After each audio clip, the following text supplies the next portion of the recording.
If it went to UK, would I had an AK-47 with 100 rounds. Red carpet on my trackie and Air Max. They want a boy with a London style.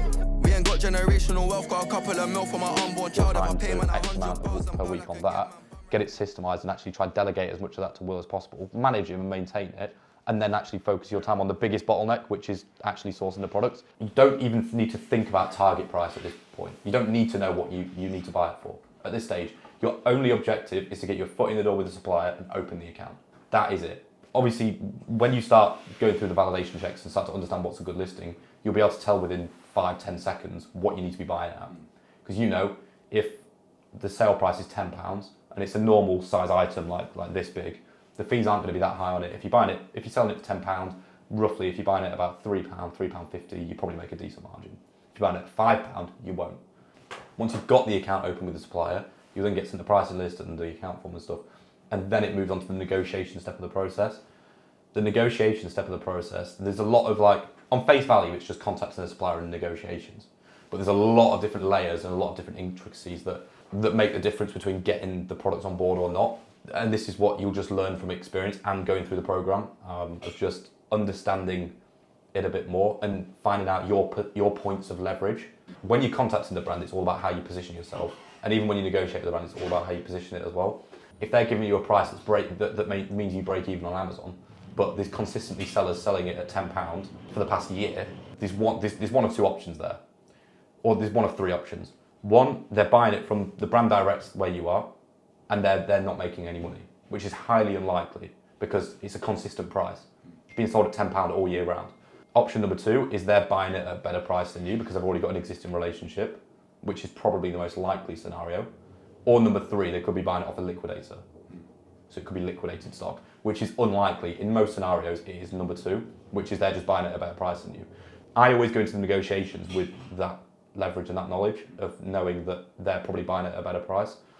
But you can't just go and ask for a better price. You've got to do it in certain ways. But again, as you go through the contacts and suppliers module, the negotiation module, you'll start to understand more about the positioning. Have you got a lot of time tomorrow or not? Yes. What we'll do is jump on a call tomorrow and we'll just get things moving. You have to be prepared to fail and making a call. I'm not worried about stuff like that. No, I know. I'm more talking about me, to be honest. I've got to be prepared for you to fuck up the first 100 phone calls, really. Not that you will, but it'll probably be about £25,000, £30,000 order. We'll have to pay 30% deposit. The rest will have to be paid before it leaves the port, and it should arrive about August, September time. If we don't place the purchase order genuinely, with it today/tomorrow, I already know the quantities. Right, what we need to have is a cash flow forecast along that and a strategy that backs that up. Before you place the purchase order? No, not before you place that purchase order. Just with that purchase order, we know we're going to do it. We just need strategy, a longer term strategy over what price we think we're going to sell it at, how we're going to do it. I'll place the purchase order.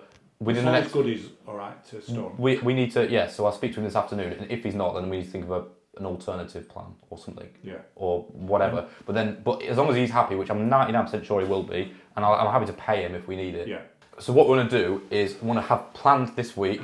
We want the plan this week to be that we can get all the system and process as far on as we can in terms of the carbon 6 stuff, so that we're only spending a couple of hours a week on that. We want to get the remeasures and the FBA, full sheet to a stage where Will's doing it and not you, and get it to a stage where you've pretty much systemized and everything, and that you can just maintain it. And you obviously they report to you. You make sure everything's going smoothly, but you don't want to be actually in it. No. The trenches doing it. I will be on the carbon 6. Yeah, in the carbon 6, but that shouldn't. Once we're all caught up, because obviously there's a lot on there now from 3-4 months ago. Once we're all caught up, that should take 2 to 3 hours a week max. Yeah, I agree. I would say, especially at this time of year because we're not sending that many shipments in. So we want to plan to get all of that done this week, and any other tasks that you think are important in terms of system, process, whatever. And then next week, what we can do is we have that meeting. We'll go through it we'll go for action points with Casper of where he can start the low-hanging fruit, get him developing his knowledge a bit more. With you, what the strategy is with that as well, how we can outreach more brands, how we can contact them. And what I'll probably do for 2, 3, 4 hours is just sit there on the phone and do it in front of you guys, so that you just get a good understanding of like how to position yourself on the phone, what I'm actually saying, what typical objection I'm facing, what I'm thinking when I'm getting those objections.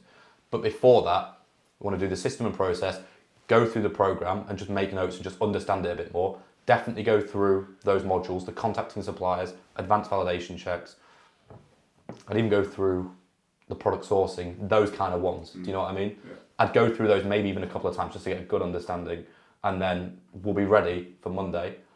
We'll set the plan of Monday. We really want to get things going, hit it hard, and just we can get things moving a bit, because I think it's... She got a thing for Chanel vintage that dropped before she could speak English. Do you love me or love seeking attention? I mean, which one is it? You keep calling me a twin, but twins ain't this different. Yeah, so we've literally just been sat down pretty much all morning, just going through some systems, some processes, just strategizing where we're going to go over the next 6 to 12 months. Q4 is typically a really busy time for us, and as I'm filming this video, we're in February now, but back in October, November, December, we scaled massively and we had some really big months. Like we did almost £600,000 in 1 month, which was pretty insane. But obviously we had a lot of volume coming through, so we had a lot of like issues and problems and stuff like that. Basically, over the past like 2, 3, 4 months, we've basically just been trying to like fill those gaps, basically improve the systems, improve the process. And now we're at a point where we've got some really good systems and processes that we've been implementing for a couple of months now, and we've got capacity to do a lot more volume. So we've basically probably got the infrastructure to do like 2 or 3 times more volume than we're currently doing. So now our bottleneck is just trying to find new products and new deals. So that's really what we're trying to work with, putting a strategy together of how we can actually find, you know, products that are all year round instead of just seasonal. Like we've got quite a few summer products, quite a few winter products, but there's a few times during the year where our sales do plateau. So it's just trying to figure that out. And I think in business, you're always going to have bottlenecks. And to get to that next level, pretty much you've just got to find out and identify the bottlenecks and find a solution to them and find a problem. So yeah, that's just what we've been working on this morning. So got a meeting in about an hour and a half with a supplier, which should be pretty good as well. Make it make sense when I break bread. I've gone clear, I still hate feds. Yeah, so a prime example really of like an efficiency that we've and a system that we've put in. So taking it back to like the start of Q4, we started doing a lot more like merchant fulfilled orders, which means that we basically pack and dispatch the products from here, as opposed to FBA where Amazon and their fulfillment center will actually just pack and dispatch the order. So we had a lot of orders coming through merchant fulfilled. But because obviously we've only got a certain amount of space, the warehouse wasn't sufficiently organised for merchant fulfilled stock. It was taking us so long to actually pack and dispatch all of the orders. Whereas now with like our bigger selling FBM lines, we pretty much pre-pack them. So this is a pallet of one of our best selling FBM products that we basically will just pre-pack it. So we'll spend maybe like 4 or 5 hours just pre-packing it into packs of 1. Sometimes we do get packs of 2 and packs of 3, which we will obviously have to pack separately, but it just saves a ton of time. Like this is now probably 2 to 3 times faster than if we were to just pack and dispatch the orders on a daily basis. Today's a Monday, so typically our busiest day for FBM because we get all of the orders for the weekend. So our team will basically just come and we might have, I don't know, 60 orders for this product, for example. All that needs to happen now is to put a label on it. So it's already been pre-packed, it's already there, and we know it consistently sells. It means that every single day they're not having to go out, pull the pallet out, then pack the stock and that kind of thing. It's already just pre-packed, it just makes it way more efficient. So that's really what we've been trying to focus on over the last couple of months, is just ironing out systems, process, finding any bottlenecks or anything that at, you know, 5 times the volume that we're at now, at like $1 million a month, you know, is it efficient and is there going to be any flaws? And that's sort of what we're trying to iron out now. So yeah, that's a prime example of how we've just been able to sort of maximize the process, maximize the efficiency really. Came out the bottom, I kinda whole lot of young gonna worth millions of dollars. I asked out the charm, my little bitch model, she made a few M's off a follow. So we finally managed to get the deal over the line. If you remember from the last video where we was on the way down, I think to Kobe and Jude's place, we was talking to one of our suppliers about a clearance deal. So it's really a pretty Q4 specific product, and there was about, I think, 1,200 pieces left on clearance and managed to get a really good price. So this product retails at $24.99 and the original clearance price was about £8 or £9. But we managed to get it down to just pretty much £7 and it retails for 25 quid. So the idea is we're going to sell, it sells about 100 to 200 per month all throughout the year, but then at Christmas that's when it goes up to like 1,000 or 2,000 units a month. So we're going to sell majority of the stock throughout the year, probably until we get to October or November, and we should still have around 600 or 700 pieces left, and that's when we're going to try and bump the price up to 25, maybe even 30 pounds, just to make that margin on it. We wouldn't usually do this because obviously that's half of the stock there, and we've got the other half like up on top of the office, but we wouldn't usually do that because it just ties up too much space, too much capital. But the margin's really good. We'll pretty make £7 or £8 a unit profit on it. So yeah, pretty good product, and just thought it was worth taking a bit of a punt on. So yeah, managed to get that across the line, but we don't usually do that.